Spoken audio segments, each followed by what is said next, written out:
Hola colega, ¿cómo estás? Pues bueno, hemos llegado a una fase de la auditoría muy importante y es la documentación del fraude.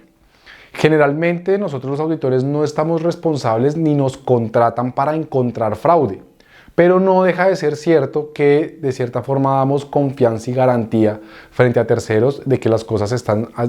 haciéndose bien en la empresa, y más bien lo que sí debemos hacer es que si encontramos un fraude, pues debemos ver el efecto en los estados financieros para poder dictaminar adecuadamente las cifras del estado financiero.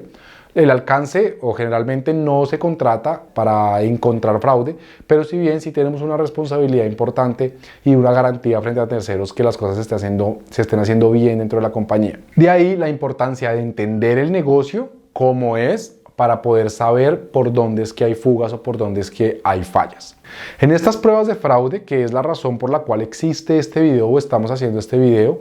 es porque de cierta forma sí debemos garantizar hacia terceros, como dije anteriormente, que ahí se están haciendo adecuadamente las cosas en la empresa, y nosotros como auditores pues también debemos hacer ciertas pruebas de fraude para dejar documentada nuestra evidencia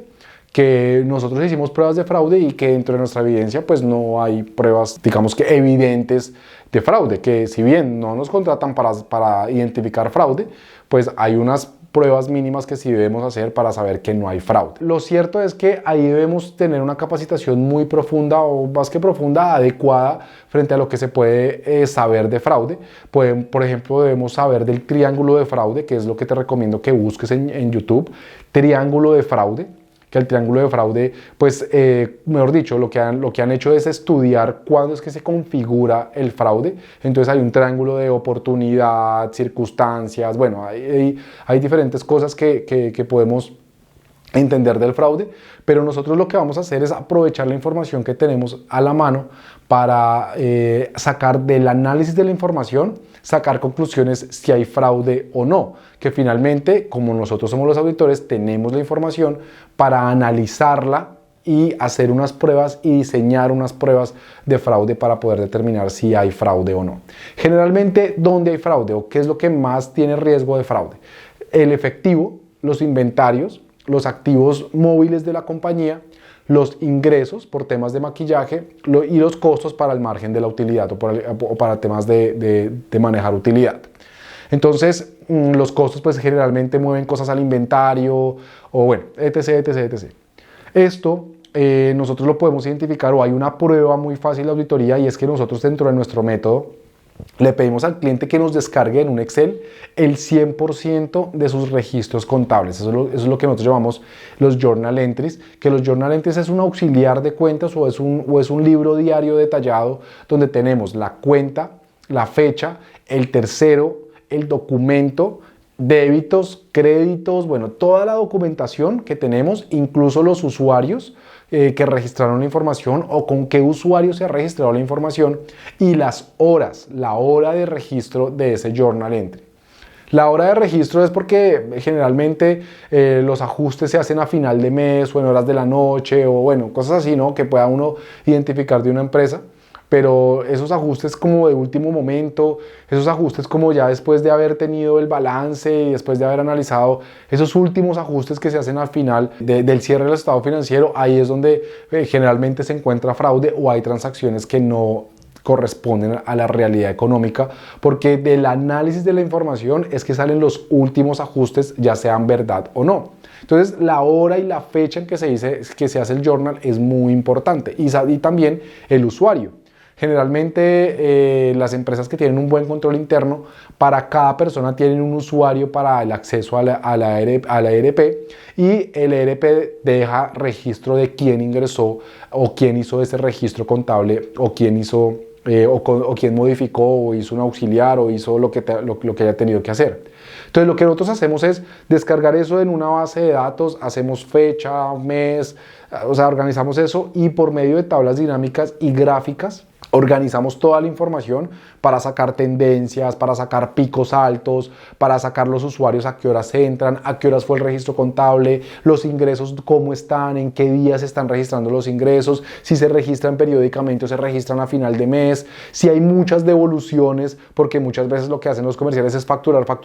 para cumplir la meta de ventas y después al siguiente mes devuelven la meta, devuelven muchas facturaciones porque el cliente no le recibe la factura.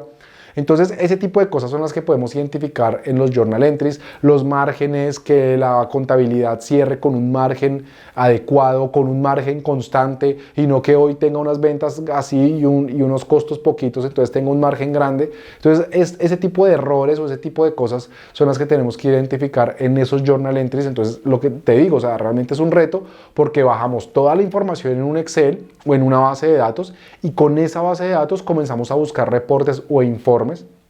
que generen o del análisis, hacemos una prueba analítica o hacemos también una redacción de lo que está pasando en el estado financiero, lo que hemos identificado, y de esos journal entries sacamos conclusiones, identificamos lo que te digo, picos, proveedores importantes, proveedores que no son reales, proveedores que son muy grandes y que no tienen ninguna causalidad con la operación, sino que son facturas inventadas. Es decir, ahí podemos sacar mucha información. Entonces yo te recomiendo que bajes toda la información contable, que se la pidas al cliente, que te la entregue en medios magnéticos, y algo muy importante de esta prueba es que le halles la integridad. ¿Qué significa que le halles la integridad? Que si tú tienes los movimientos del año, tienes que, la prueba completa es coger el balance de prueba en un Excel, el saldo inicial del año, o sea, el 31 de diciembre del año anterior, le montas los movimientos del año en el que estás y te debería dar el saldo final del balance que estás auditando.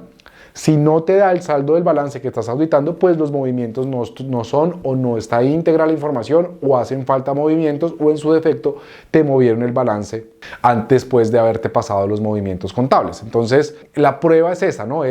Va al saldo inicial, le pegas los movimientos y los movimientos después los comparas con el balance de prueba que te entregaron para poder auditarlo, y una vez teniendo eso ya puedes tener el análisis de la información, mirar márgenes, mirar picos, mirar proveedores más importantes, mirar fechas de registro, mirar devoluciones, mirar los ingresos, mirar las cuentas por cobrar, mirar los inventarios, mirar los costos de ventas, que no tengas transacciones raras o extrañas. Esto es muy importante y fundamental, te recomiendo que lo hagas, y el método tuyo debería tener este paso para que tú puedas documentar adecuadamente que sí hiciste pruebas de fraude, pero que no encontraste nada evidente dentro de la organización. Nos vemos en el siguiente video y seguiremos aprendiendo mucho más de auditoría y de cómo auditan los estados financieros y cómo lo hacen los grandes. Chao, chao.